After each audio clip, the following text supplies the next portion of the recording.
जैसे ही वो दोनों किचन में पहुंचते हैं, वहां का नज़ारा देखकर सभी डर जाते हैं, क्योंकि किचन में सिलेंडर के पास एक काला साया खड़ा होता है।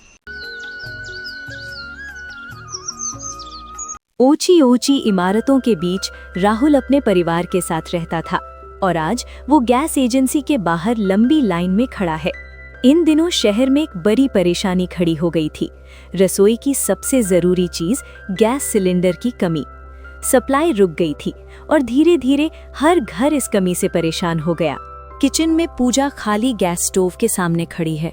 मम्मी, आज खाना नहीं बनेगा, मुझे भूख लगी है। बेटी, आज थोड़ा लेट हो जाएगा, पापा बस आने ही वाले हैं। लो बेटी, पापा भी आ गए। क्या हुआ राहुल, सिलेंडर नहीं मिला? पूजा, मैं क्या करूं? एजेंसी में इतनी लंबी लाइन है, सब बोल रहे हैं कि आउट ऑफ स्टॉक है। ऑनलाइन भी सब जगह आउट ऑफ स्टॉक दिखा रहा है। समझ में नहीं आ रहा हम अपनी बच्ची को क्या खिलाएंगे। अगले दिन राहुल फिर से गैस एजेंसी जाता है। भाई साहब, आप इतनी मेहनत क्यों कर रहे हैं? आपको सिलेंडर नहीं मिलेगा।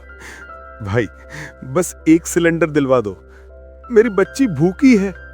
ठीक है, एक आखिरी बचा है, ले जाओ। लेकिन गार्ड की बात पूरी होने से पहले ही राहुल सिलेंडर ले लेता है। थैंक यू भाई साहब, थैंक यू सो मच। आपने मेरी बच्ची को भूखा रहने से बचा लिया। राहुल घर लौटता है सिलेंडर के साथ। चिंकी खुशी से उछल पड़ती है। ये आज खाना बनेगा। हाँ, आज हम गरम गरम रोटी और दाल खाएंगे।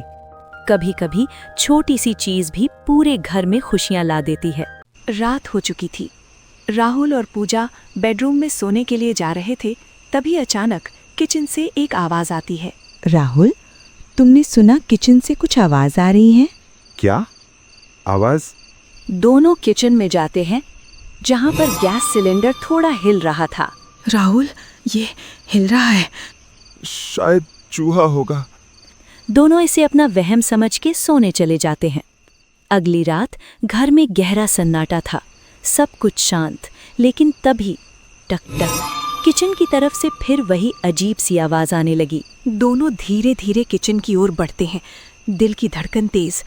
जैसे ही वो दोनों किचन में पहुंचते हैं, वहां का नजारा देखकर सभी डर जाते हैं, क्योंकि किचन में सिलेंडर के पास एक काला साया खड़ा होता है। मेरा सिलेंडर मुझे वापस दो। तुम कौन हो? राहुल के इतना पूछते ही वो साया एक पल में गायब हो जाता है। अगले दिन राहुल गैस एजेंसी जाता है, उसी आदमी से मिलने जिसने उसको सिलेंडर दिया था। भाई, कल रात हमारे किचन में कोई आया था, मुझे साफ साफ आवाज सुनाई दी। वो सिलेंडर मांग रहा था। मैंने अपनी आंखों से साया देखा। राहुल भाई, मैंने आपको रोका था, लेकिन आपने मेरी बात सुने बिना ही वो सिलेंडर उठा लिया।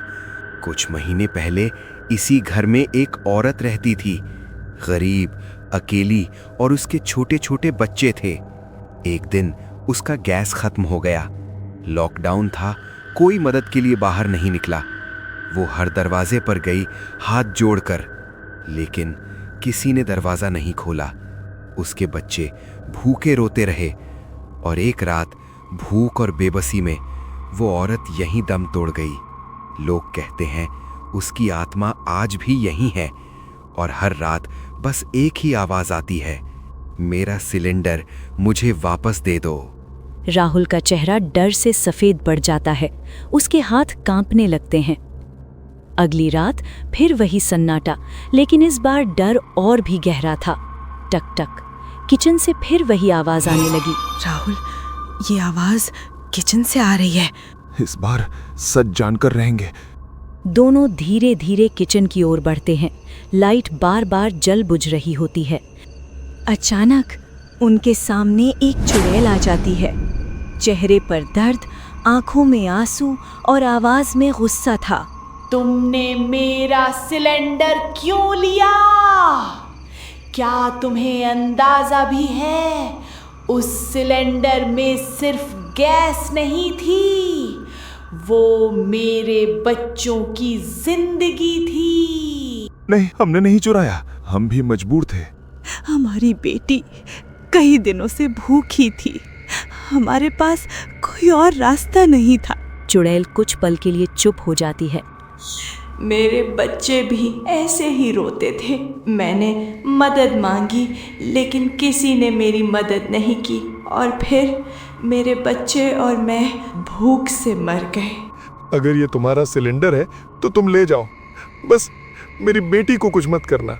तुम्हारी अपनी बेटी भूखी थी, फिर भी तुमने ये सिलेंडर मेरे बच्चों के लिए मुझे दे दिया। आज समझ आया, इंसानियत अभी भी जिंदा है। तुम पहले इंसान हो जिसने मेरा दर्द महसूस किया। तुम्हारा दिल बहुत सच्चा है। भगवान करे तुम्हें कभी मेरे जैसे बुरे वक्त का सामना ना करना पड़े। इतना कहकर चुड़ैल वहाँ से गायब हो जाती है। ये कहानी हमें ये सीख देती है कि भूख और दर्द हर जगह एक जैसे होते हैं और इंसानियत ही वो रोशनी है जो हर अंधेरे को मिटा देती है।